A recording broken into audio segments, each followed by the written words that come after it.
A 15-year-old student is accused of attempted homicide after allegedly attacking another student with a fire extinguisher at Monterey Trails High School out in Elk Grove.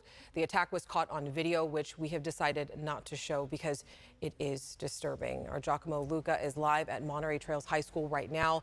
Giacomo, what can you tell us about the incident and what was actually shown in that video?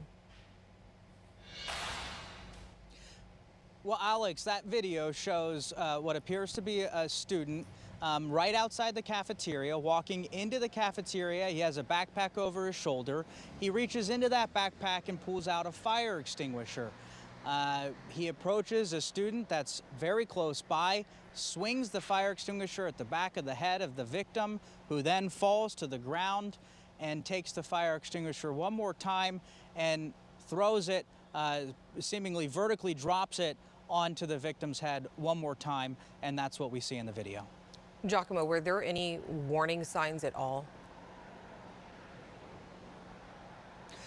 Well, one of the things that we know is that there was another video that happened prior, and it included both of the students that appeared in that video where the attack happened. We know that there was some sort of argument, including one of the students leading up to pushing the other, but no word on exactly what led up to any of this. All right, Giacomo, thank you so much. We appreciate it. Our lead reporter, Becca Habegger, is here with us now. Becca, you spoke with a psychiatrist about the rise in mental health issues among teens and kids.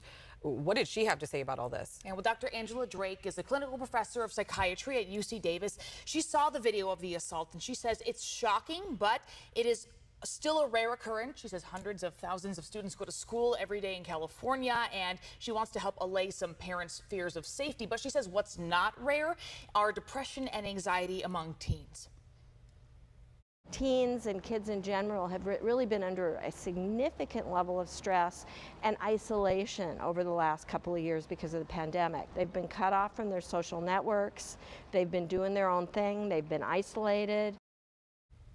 What can schools do to help these kids right now? I mean, we're living in a world post-pandemic. That's just the reality. Yeah, that's right. You know, Dr. Drake says she'd like to see more mental health professionals in schools providing, regular check-ins with students and teaching them skills like stress management and resilience and even good sleep habits. But she says currently there is a shortage of trained child psychiatrists. So she'd like to see schools provide students, even despite this shortage, skills to do emotional coping.